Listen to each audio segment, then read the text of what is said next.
हरे कृष्णा। आज हम दूसरे अध्याय का 67वां श्लोक पढ़ेंगे 2.67।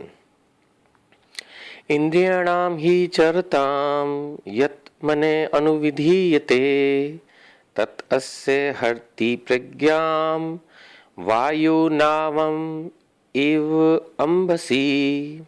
अर्थात जिस प्रकार पानी में तैरती नाव को प्रचंड वायु दूर बहा ले जाती है, उसी प्रकार विचरणशील इंद्रियों में से कोई एक जिस पर मन निरंतर लगा रहता है, मनुष्य की बुद्धि को हर लेती है। तात्पर्य श्रील प्रभुपाद के द्वारा श्रील प्रभुपाद की जय।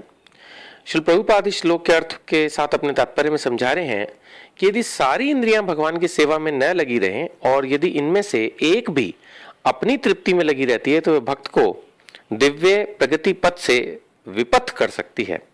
जैसा कि महाराज अम्बरीश के जीवन में बताया गया है कि समस्त इंद्रियों को कृष्ण भावनामृत में लगा रहना चाहिए, क्योंकि मन को वश में करने की यही एक सरल विधि है।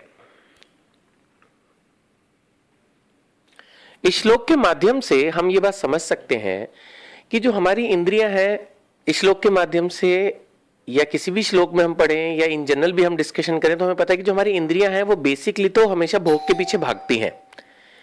उनको हमेशा ये चाहिए कि भाई कुछ अच्छा खाने को मिल जाए, अच्छा घूमने को मिल जाए, अच्छा देखने को मिल जाए, अच्छा सूंघने को मिल जाए। हर समय इंद्रियों का तो यही मन करता रहता है।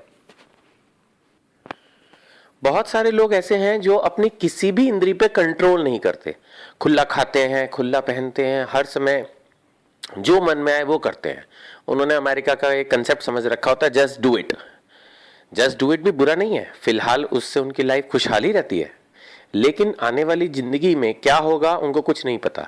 क्योंकि जब आप जस्ट डू इट वाली फिलॉसफी पे चल रहे हैं तो आप कुछ भी कर रहे हैं, कुछ भी खा रहे हैं, आपको कोई परवाह ही नहीं है कि कल को क्या बीमारी हो सकती है या कल को क्या इसके परिणाम भुगतने पड़ सकते हैं। शराब पी रहे हैं तो पी रहे हैं, जो होगा देखा जाएगा, अभी तो मौज हो रही है।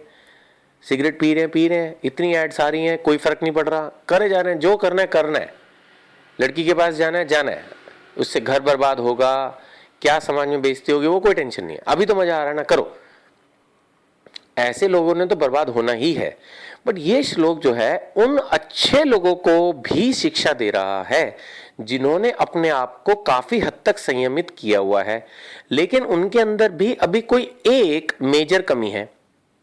कोई आदमी होते हैं जो वैसे बड़े नेक हैं बट सिर्फ एक शराब पीते हैं, या वैसे बहुत नेक हैं, कुल मिला के ठीक हैं, बट किसी के पास जाते हैं, या बस सिर्फ नॉनवेज खाते हैं, या कुछ भी कोई एक चीज। तो इसलिए भगवान इस श्लोक में ये बता रहे हैं कि जो लोग किसी एक इंद्रिय भोग में भी लगे हुए सिर्फ एक सब्जेक्ट पे, वो एक सब्जेक्ट भी पूरा डुबो सकता है। भगवान बता रहे हैं कि कोई एक ऐसी इंद्री जिस पर हमने मन लगा रखा है, वो भी मनुष्य की बुद्धि को हर लेती है। आप समझ सकते हैं, अगर मनुष्य की बुद्धि हर जाए, मींस डिफीट हो जाए, तो उसके बाद फिर पहले हम एक को फॉलो करेंगे। हम ये सोचेंगे भाई हमारे अंदर बस एक ही कमी है ना, वैसे तो हम परफेक्ट है। वो एक कमी से हमारी बुद्धि हो जाएगी भ्रष्ट, और उसके बाद हम बाकी की कमियों को भी पूरा करना शुरू करेंगे। I mean, जो हमारे अंदर और कमियां नहीं है वो भी आनी शुरू हो जाएंगी। तो इसलिए श्रील प्रभुपाद भी अपने श्लोक में बता रहे हैं, भगवान भी अपने इस श्लोक में बोल रहे हैं अर्जुन को कि हमें जहां तक हो सके अपने अंदर कोई एक भी कमी नहीं छोड़नी चाहिए। अगर हमारे अंदर कोई कमी है भी तो कोई चिंता नहीं है, कमी तो सभी में होती है। एक इंद्रियां क्या, सभी इंद्रियों में भी कमजोरी हो, कमी हो, कोई दिक्कत नहीं है। लेकिन हमें एटलीस्ट ये नहीं सोचना चाहिए कि अगर हमारे अंदर एक ही कमी है या दो ही कमियां हैं तो क्या हो गया, लोगों में तो 20 कमियां हैं।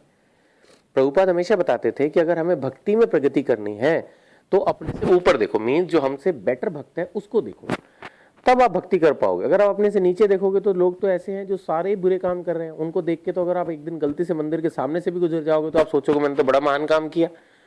ऐसे नहीं चलेगा। हमें अगर भक्ति में प्रगति करनी है तो अपने से ऊपर देखना है, और शांत रहने के लिए भौतिक दुनिया में अपने से नीचे देखना है। ध्यान से समझिएगा, मैं एक बार फिर से बोलने का प्रयास कर रहा हूं कि आध्यात्मिक जीवन में यानी भक्ति में जो हमसे ऊपर है, हमें हमेशा उनको देखना चाहिए ताकि हम प्रगति कर सकें।